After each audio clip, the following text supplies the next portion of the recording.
오늘도 주팁처치 수요 예배에 오신 사랑하는 우리 모든 성도님들을 환영합니다. 오늘 함께 은혜 받으실 하나님의 말씀은 요한일서 우리 3장 4절입니다. 우리 다 찾으셨으면 한 목소리로 읽겠습니다. 죄를 짓는 자마다 불법을 행하나니 죄는 불법이라. 아멘. 지난주 수요 메시지와 이번 주 주일 메시지를 통해서 아담의 범죄로 인해 모든 인류가 타락했고 죄 아래 있다는 사실을 우리가 확인했지요. 이 모든 인류가 당하는 고통, 불행, 절망 속에 있게 한 죄가 무엇인지에 대해서 성경은 어떻게 정의하고 인간을 타락시킨 죄가 무엇인지를요, 바르게 아는 것은 굉장히 중요합니다. 오늘을 살아가는 이 현대 사회와 이 문화에서는요, 이 죄의 개념을 상대화시킵니다. 환경적 결핍과 상처로 설명하거나 개인이 스스로 결정할 자유와 권리라는 이름으로요, 정당화시켜 버립니다. 오히려요, 남에게 직접적인 피해를 입히지 않는다면 이 개인의 선택은 존중받아야 하지 않는가라고 오히려 반문하곤 합니다. 그러나 성경은요, 죄를 그렇게 정의하고 있지 않습니다. 하나님과의 관계와 그분의 거룩한 말씀의 관계에서 정의하고 있다는 거죠. 하나님을 아는 지식과요, 우리 자신을 아는 지식은 밀접하게 서로 연결되어 있습니다. 그래서 우리 영혼이요, 진정으로 회복되기 위해서는요, 나 자신의 상태를 아는 것에서 시작이 됩니다. 죄가 무엇인지 알지 못하면요, 왜 복음이 나에게 그렇게 절대적으로 필요한지에 대한 정당성, 이유와 당위성을요, 절대 알 수 없습니다. 이 본문 말씀과 소요리 문답 13문과 15문을 통해 성경이 말하는 죄의 정확한 정의와 본질을 알고 왜 예수 그리스도의 십자가 은혜만이 참된 구원의 문인지 주님이 주시는 가르침과 은혜를 깨닫는 시간 되시기를 바라겠습니다. 여러분은 죄가 무엇이라고 생각하십니까? 누군가를 상처 주는 것이 죄입니까? 아니면 양심에 걸리는 일을 하거나 사회적으로 지탄받는 행동을 할 때 그게 죄입니까? 성경은요, 죄의 기준이 우리가 만든 사회적 관습이나 상대적 기준이 아니라고 말합니다. 뭐냐? 하나님의 법, 말씀을 어기는 것이 죄라고 분명하게 말씀하고 있습니다. 오늘 본문에 봤던 이 불법이라는 헬라어 단어 아노미아는요, 사회법을 어기거나 규칙 위반을 의미하지 않습니다. 하나님의 거룩한 성품에서 나온 법과 말씀을 적극적으로 거부하는 것이요, 하나님의 뜻을 자신의 삶의 기준으로 받아들이지 않고 무시하는 것을 말합니다. 결국 그 본질에는요, 하나님을 향한 반역이 담겨 있는 겁니다. 이 사도 요한이 이 요한일서를 썼던 이때 당시 교회에는요, 영지주의적 경향을 띤 거짓 선생들이 이렇게 침투해 들어와 있었습니다. 그들은요, 영은 거룩하고 육신은 무익하니까 이 무익한 육신이 무슨 행동을 하는지 죄가 아니라고 이런 이원론적 거짓 가르침을 통해 방종을요, 아주 합리화했습니다. 그래서 사도 요한은요, 이런 거짓 가르침에 맞서서 참된 신앙의 기준을 제시하며 하나님의 말씀에 불순종하는 삶이 하나님을 향한 거역이요 불법이라고 경고를 했던 겁니다. 이에 대해서 소요리 문답 13문은 명확하게 우리 정리를 해주고 있습니다. 뭐라고 질문합니까? 죄가 무엇입니까? 라는 질문 속에 그 답은요, 죄는 하나님의 법을 순종함이 부족한 것이나 어기는 것이라고 말을 하고 있습니다. 이 소요리 문답은요, 죄를 하나님이 요구하시는 완전한 의와 거룩의 부합하지 못하는 것, 즉 순종함이 부족하거나 마땅히 해야 할 사랑과 의를 행하지 않는 결여의 상태와 하지 말라고 명하신 하나님의 법을 어기는 것, 즉 선을 알면서도 거스리는 적극적 행동 두 가지로 규정하고 있습니다. 결국 죄의 핵심은요, 외적인 행위 이전에 하나님의 주권적인 통치를 거부하고 하나님보다 나를 높이고 내가 내 삶의 주인이 되려는 자기 중심성이 그 마음에 자리 잡고 있는 것입니다.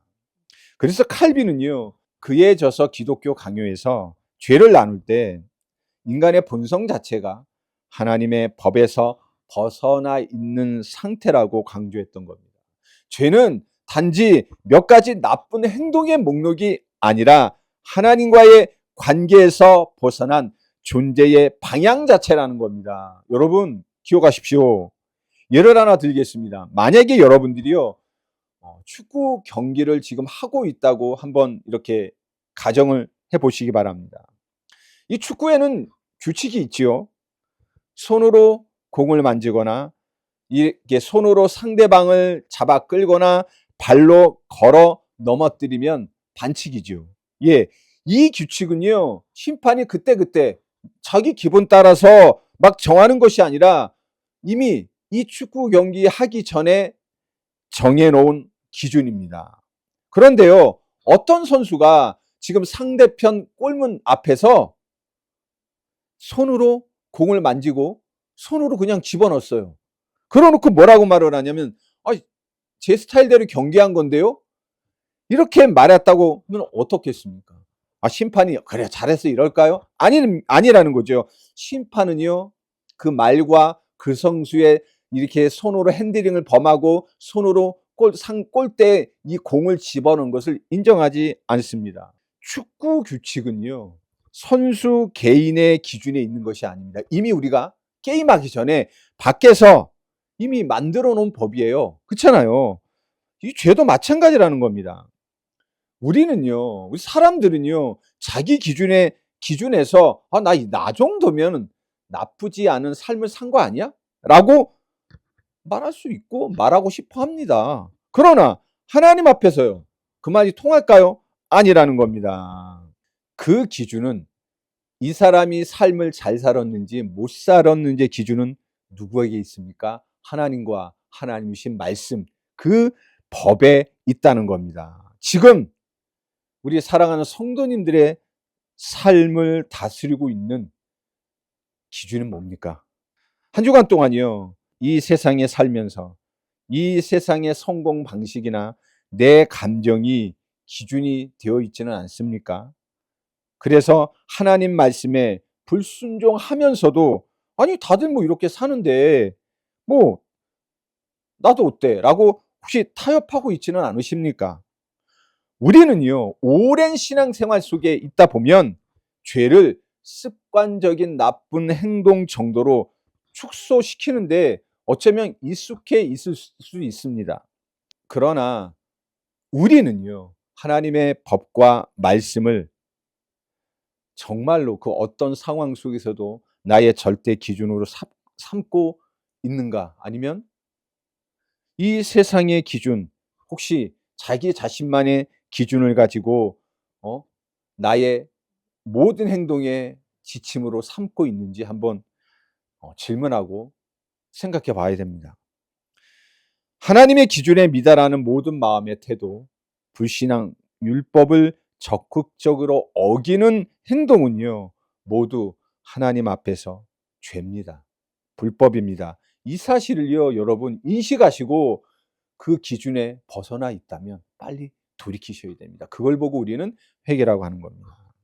우리가 이 시간에요, 죄의 본질을 깊이 들여다보는 것은요, 우리들을 절망하게 하고자 함이 아니라는 겁니다. 오히려 이런 현실 앞에서 우리를 죄에서 구원하기 위해 이 땅에 오셔서 십자가에 달리신 예수 그리스도의 사랑과 은혜가 얼마나 놀라운지를 깨닫기 위함입니다. 우리가 결코 이룰 수 없는 그 의를요, 그리스도께서 십자가에서 이루셨습니다. 그리고 우리는요, 참 하나님의 은혜와 그리스도 예수의 은혜 아래서 그 의를 값없이 받은 겁니다. 그 사랑과 은혜 안에서 우리는 새로운 삶을 시작할 수 있는 놀라운 복을 받았다는 사실을 우리 사랑하는 성도님들 꼭 기억하시기를 바라겠습니다. 그렇다면요, 저는 에덴 동산에 있지 않았는데요. 아니, 그 법 제가 어긴 거 아니에요. 그 법을 어긴 게 아담인데 왜 처음 인간 아담이 에덴 동산에서 어겼던 문제가, 이 죄가 지금 나의 문제가 됩니까? 라는 질문 당연히 들 수 있습니다. 이에 대해서 우리 소요리 문답 제15문은 이렇게 질문하고 답을 합니다. 우리 시조가 창조함을 받은 본래의 지위에서 타락하게 된 원인이 되는 죄는 무엇입니까? 답입니다. 우리 시조가 창조함을 받은 본래의 지위에서 타락하게 된 죄는 그 금하신 실과를 먹은 것입니다라고 15문은 대답하고 있습니다. 성경은요, 이 죄가 인간의 실제 역사 속에서 일어난 사건이라고 분명히 가르치고 있습니다. 어떻게 보면요, 외형적으로 보면 그냥 저 흔하디 흔한 나무 실과를 하나 따먹은 것처럼 보일 수 있습니다. 하지만 그 본질은요, 우리가 앞에서 다뤘던 하나님의 법, 말씀을 어긴 첫 번째 불법, 첫 번째 죄였다는 거예요. 그렇다고 해서 이 선악과 자체에 어떤 악한 독성이 있었던 거 아닙니다. 문제는 하나님께서 먹지 말라고 말씀하셨다는 겁니다. 그래서 죄의 본질은 그 선악과 열매에 있는 것이 아니라 하나님의 말씀에 대한 불순종이라는 겁니다. 이 선악과는요, 피조물인 인간이 창조주 하나님의 주권 안에서 살아가야 함을 보여주는 거룩한 경계선이자 사랑의 안전선이었습니다. 그러나 인간이요, 이 아담과 하와가요, 사탄의 유혹 앞에 하나님의 말씀보다 이 사탄의 거짓말을 더 신뢰했다는 데 그 문제가 있는 겁니다. 그리고 그들이 그 선악간을 먹은 진정한 이유는 뭐였을까요? 창세기 3장 5절, 이 사탄의 말처럼 스스로 판단자와 주인이 되어 하나님처럼 되고자 했던 교만과 반역이었다는 겁니다. 오늘 이 설교를 통해 오늘 우리는 어떤 방식으로 하나님의 자리를 넘보고 있는지 돌아보고 질문해 보셔야 합니다. 하나님을 전적으로 신뢰하기보다는 혹시 내 지혜와 능력을 더 의지하고 있지는 않는지, 혹시 그런 모습이 있다면 그 모습이요, 아담의 죄가 내 안에 뿌리내린 흔적이 아닌지 한번 돌아봐야 할 것입니다. 첫사람 이 아담의 범죄는 아담 한 사람의 문제로 끝나지 않았습니다. 아담은 모든 인류를 대표하는 언약의 대표였기에요. 그 원리를 따라서 대표인 아담이 하나님께 반역했을 때, 하나님 앞에 죄를 범했을 때 온 인류는요, 하나님과의 관계가 끊어졌고 전적 부패와 영적 죽음 상태에 빠지게 된 겁니다. 이번 주 우리 강단 말씀 아닙니까? 로마서 5장 12절과 19절은 분명히 말씀하고 있다는 겁니다. 여러분, 혹시 이것이 이론이라고 생각이 듭니까? 그렇다면요, 의심할 수 있겠죠. 그러나 우리 삶은요, 이 말씀이 진실임을 우리는 매일 증명하고 있습니다. 여러분, 우리가 자녀와 다음 세대를 키우면서요, 참 여러 가지 고민하지 않아요? 거짓말 가르쳐 주지 않았는데 어떻게 알지? 그죠? 우리는 아이들을 세울 때, 자랄 때, 키울 때, 다음 세대 세울 때 이 아이 보고 너를 생각하고 너만을 생각하고 이기적으로 자라라고 가르친 적이 없어요. 근데요, 이 아이들이요, 본인만 알고 이기심을 아주 충만해서 자라나는 것을 보게 됩니다. 이게 우리의 고민 아닙니까? 왜 그럴까요? 이 질문에 대한 답이 어디에 이미 담겨 있습니까? 성경이 있다는 거예요. 우리가요, 이 아담의 부패한 본성과 죄책을 가진다는 것은 단순하게 그 죄가 유전됨을 말하는 게 아니에요. 아담이 인류의 언약적 대표였기에 그의 범죄가 그의 후손에게 영향을 미쳤고, 그 결과 우리는 하나님 앞에서 죄책을 가진 존재로 태어나며 동시에 죄로 부패한 본성, 원죄를 가지고 태어났다는 겁니다. 이 원죄 문제는 도덕적으로 아무리 내가 우월해도, 그리고 좋은 습관을 이렇게 교정해서 갖고 있어도, 아주 훌륭한 교양 있는 인격을 함양해도 절대 해결할 수 없습니다. 이 하나님의 진노와 심판 아래에 갇힌 인간은요, 이 스스로를 구원할 힘과 능력이 절대 단 1%도 없습니다. 여기서 빠져나오는 길은 오직 한 가지밖에 없습니다. 기억하시길 바랍니다. 그래서 첫 아담이요, 불순종으로 찾아온 영적 죽음 문제를 해결하기 위해서 누가 오신 겁니다? 둘째 아담이신 예수 그리스도께서 이 땅에 오신 겁니다. 로마서 5장 19절 아닙니까? 그리고 이 예수 그리스도는 그 하나님의 법에 단 한 번도 미달하지 않으시고 완전하게 순종하셨습니다. 그 예수 그리스도는요, 우리 인류가 지은 모든 죄를요, 저 수치의 십자가 위에서 다 담당하셨던 겁니다. 우리는 이 그리스도의 완전하신 순종과 십자가 대속의 은혜 안에서 그 은혜를 믿음으로 하나님 앞에 의롭다 하심을 받게 된 겁니다. 그래서 죄에서 정죄받아 이제는 성령 안에서 죄와 싸우며 거룩함을 이루어가는 새로운 삶을 살아가게 된 겁니다. 이것이 오늘 이 시간에 우리가 죄를 이야기하는 이유며, 동시에 우리가 복음을 붙들어야 되는 이유라는 사실을 사랑하는 성도님들 꼭 기억하시길 바라겠습니다. 말씀을 맺겠습니다. 오늘 우리는요, 본문 말씀과 소율의 문답을 통해 죄는 거룩하신 하나님의 법과 말씀에 미달하고 어기는 불법이며, 내가 하나님처럼 되려 했던 첫 아담의 반역이며, 그 반역은 아담 안에서 시작됐고 지금 우리 모든 인류의 사람의 문제라는 것을 확인했습니다. 이 하나님의 법 앞에서는요, 그 어떤 변명도 통하지 않습니다. 우리는 하나님의 법 앞에서 나의 진정한 상태를, 우리 인류의 진정한 상태를 깨닫게 됩니다. 그리고 절대 내 힘을 가지고, 우리 인류의 힘을 가지고 여기서 이 죄 문제에서, 이 타락된 본성에서 빠져나올 수 없음을 깨닫게 되는 겁니다. 그때요, 뭐가 보입니까? 하나님께서 한 줄기의 빛으로 주신 그 빛, 유일한 구원의 은혜인 십자가와 복음이 보이기 시작하는 겁니다. 그리고 그 복음이요, 나에게, 우리에게 유일한 소망으로 다가오게 되는 겁니다.